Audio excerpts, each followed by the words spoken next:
Janith is taking a shower. Janith දැන් නාන ගමන් ඉන්නේ. කොහොමද ඉංග්‍රීසි වලින් කියන්නේ? Janith is taking a shower.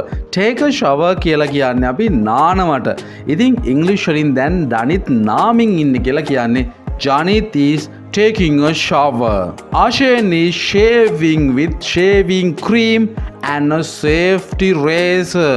ෂේවිං cream එකක් කියන්නේ රැවුල කපන්න පාවිච්චි කරන ක්‍රීම් එකට.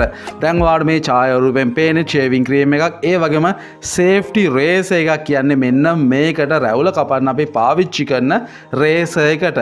ඉතින් අශේන් මේ වෙලාවේ රැවුල කපමින් ඉන්නේ මේ සේෆ්ටි රේසර් එක පාවිච්චි කරලා ෂේවිං ක්‍රීම් එකත් පාවිච්චි කරලා. Ashen is shaving with shaving cream and a safety razor. Now he is brushing his teeth. කවුරු හරි දැන් දත් මදිමින් නම් ඉන්නේ. එයා දැන් ඉන්නේ දත් මදින ගමන්. කොහොමද ඉංග්‍රීසි වලින් කියන්නේ? Now he is brushing his teeth. Her friend is drying or toweling her hair. මේ අතරතුරේදී නිමාලිගේ යාළුවා මොකද කරන්නේ? එයා කොණ්ඩේ වේලනවා. අපි ටවලින් කියලා කියන්නේත් කොණ්ඩේ පිහ දානවටම තමයි. ටවල් කියන්නේ තුවායට සාලුවට. මේක verb එකක් විදියට පාවිච්චි කරන්න පුළුවන්. තුවායෙන් පිස දැමීම කියලා කියන්න. drying කියලා කියන්නේ කොණ්ඩේ වේලනවට. ඒ වගේම අපිට පුළුවන් කොණ්ඩය ටවල් එකෙන් පිහ දාන්නටත්. Her friend is drying or toweling her hair. Common expressions used to go to the bathroom. ඔයාට bathroom එකට යන්න ඕනේ නම් ඒක ඔයා කොහොමද ඉංග්‍රීසි වලින් කියන්නේ? ඒක කියන ඉංග්‍රීසි ආකාර කිහිපයක් අපි දැන් බලමු. I am going to the bathroom. ඔයාට සරලවම කියන්න පුළුවන් මම bathroom එකට යනවා දැන්. I am going to the bathroom. ඒ වගේම ඔයාට කියන්න පුළුවන් I have to go to the bathroom. මට දැන් bathroom එකට යන්න අවශ්‍යයි වමනාවක් තියෙනවා. මට bathroom එකට යන්න සිද්ධ වෙනවා. I have to go to the bathroom. I am going to the restroom. මේ restroom කියන්නේ bathroom එකටම තමයි. විවිධ රටවල් වල මේ වචන වෙනස් විදියට පාවිච්චි වෙන්නේ.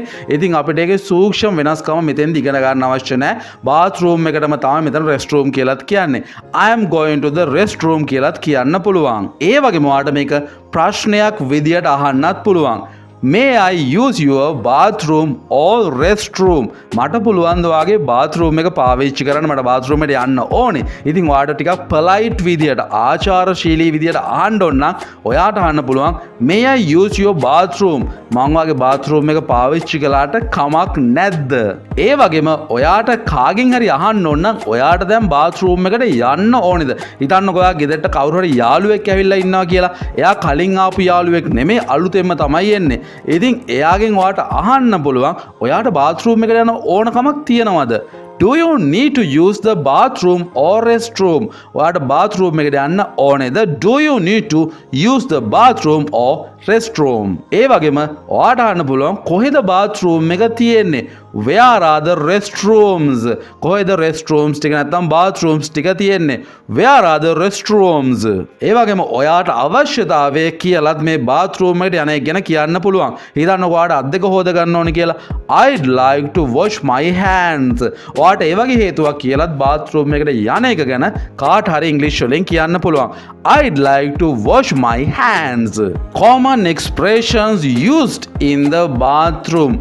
ඔයාට bathroom එකේදී පාවිච්චි කරන්න පුළුවන්. නැත්නම් සාමාන්‍ය මිනිස්සු bathroom එකේදී පාවිච්චි කරන ඉංග්‍රීසි වාක්‍ය රටා ටිකක් දැන් ඔයාට ඉගෙන ගන්න පුළුවන් වීඩියෝ එකත් එක්ක දිගටම එකතු වෙන්න. මේක ගොඩක් රසවත් වෙයි. සරලම කියවන තමයි I am going to take a bath or shower. මම යන්නේ නාගන්න. I am going to take a bath or shower. ඔයාට නාගන්න යන්න ඕන නම් ඔයාට ඒක කියන්න පුළුවන් මම නාන්න යන්නේ. I am going to take a bath or shower. මම යන්නේ මගේ දත් ටික මැද ගන්න. I am going to brush my teeth. I am going to brush my teeth. මම දත් ටික මදින්නයි හදන්නේ. I am going to brush my teeth. I have to. එහෙම නැත්නම් I need to shave. මට රැවුල කපා ගන්න ඕනේ. මම රැවුල කැපුවොත් හොඳයි. I have to. එහෙම නැත්නම් I need to shave කියලා ඉංග්‍රීසි වලින් කියන්න පුළුවන්. I should shave.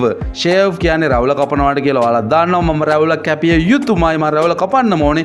I should shave. He shaved before work. ඔහු වැඩට යන්න කලින් රැවුල කපලා තමයි යන්නේ. He shaved before work. English වලින් ඒ විදිහට කියන්නත් පුළුවන්. She shaves her legs every other day. ඇය හැම දවසක් ඇර දවසක්ම. every other day කියන්නේ දවසක් ඇර දවසක් කියන එක. ඇය හැම දවසක් ඇර දවසක්ම ඇගේ legs shave කරනවා. මේ ඡායාරූපයේ තියෙන අන්න එක. She shaves her legs every other day. සුයිමාලි takes a bath before bed. ඇඳට යන්න කලින් සුයිමාලි පොඩි වොෂ් එකක් දාගන්නවා නානවා කියලා කියන්න අවශ්‍ය නම් ඔයාට කියන්න පුළුවන් සුයිමාලි takes a bath before bed. She took a bath last night also. ඇය ඊයේ රාත් නෑවා. ඊයේ රාත් නෑවා කියන තමයි also පාවිච්චි කරලා තියෙන්නේ. She took a bath last night. You should dry off after shower. ඔයා නෑවට පස්සේ අනිවාර්යෙන්ම ඇඟ පිහදා ගන්න ඕනේ. ඇඟ වේල ගන්න ඕනේ. ඉතින් ඒකට තමයි dry off කරනවා කියන්නේ. You should dry off after shower. නෑවට පස්සේ ඇඟ පිහදා ගන්නම ඕනේ. Dry yourself off with a towel. මේක නම් අපි කියන්නේ පොඩි ළමයෙක්ට කියනවා ඔයාම පිහදා ගන්න ඔයාගේ සාලුව පාවිච්චි කරලා. Dry yourself off with a towel. The children played and splashed in the tub. ඔයගොල්ලෝ දන්නවා bathroom එකේ තියෙන bath tub එකට වෙලා පුළුවන් අපිට සෙල්ලම් කරමින් ස්නානය කරන්න. ඉතින් children played කියලා කියන ළමයි සෙල්ලම් කළා. splashed කියලා කියන්නේ දියබුන් ගැසුවා කියලා කියන්නේ වතුරත් එක්ක සෙල්ලම් කරන එක තමයි splashed කියලා කියන්නේ. The children played and splashed in the tub.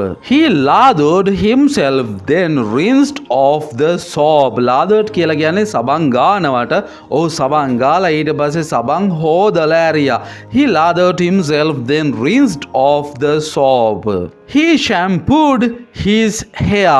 අපි ඔළුව නැත්නම් හිසක shampoo කරනවට කියන්නේ shampoo කරනවම තමයි. ඒකට සිංහල වචනයක් නෑ. He shampooed his hair. ඔහු ඔළුවේ shampoo ගාලා shampoo කරගත්තා. I need to trim my hair. මෙතෙන්දී beard එක ගැන තමයි විශේෂයෙන්ම කියන්නේ. ඔයා දන්නවද trim කරනවා කියලා කියන්නේ අපි කොටටම කපන්නේ shave කරන්නේ ගානකට කපන්න පුළුවන් මේ ඡායාරූපේ හැටියට ගොඩක් අය කරන්නේ beard එක trim කරන එක. I need to trim my hair. ඒ කියන්නේ මගේ beard එක. Use the hair dryer. ඒ කියන්නේ blower එකටම තමයි to dry your hair. hair dryer එකක් පාවිච්චි කරලා ඔයාගේ කොණ්ඩය වේල ගන්න. Use the hair dryer to dry your hair. I took a shower before going out. මං එළියට යන්න කලින් නානවා. මෙහෙම ඔයා ඕන තරම් කියලාද නේද? English වලින් කියන්නේ I took a shower before going out. I took a shower after playing tennis. ඔයා මොනවාරි ක්‍රීඩාවක් කළාට පස්සේ නානවා කියන්න ඔයාට English වලින් මේ විදිහට කියන්න පුළුවන්. මෙතන ටෙනිස් තමයි පාවිච්චි කරලා තියෙන ක්‍රීඩාව. හැබැයි ඔයාට ඕනම ක්‍රීඩාවක් මෙතෙන්ට දාලා කියන්න පුළුවන්. මම මේ ක්‍රීඩාව කළාට පස්සේ නානවා කියලා. I took a shower after playing tennis. They brushed their teeth carefully. එයාලා පරිස්සමින් දත් මැද්දා. They brushed their teeth carefully. Aseni rinsed her mouth with mouthwash. කට හොදන්න පාවිච්චි කරන දියරට තමයි mouthwash එකක් කියන්නේ. මේ ඡායාරූපයේ තියෙනවා අසේනි කියන කෙනා ඇයගේ කට හේදුවා mouthwash එකක් පාවිච්චි කළා. Aseni rinsed her mouth with mouthwash. Hang the towel on the towel rack.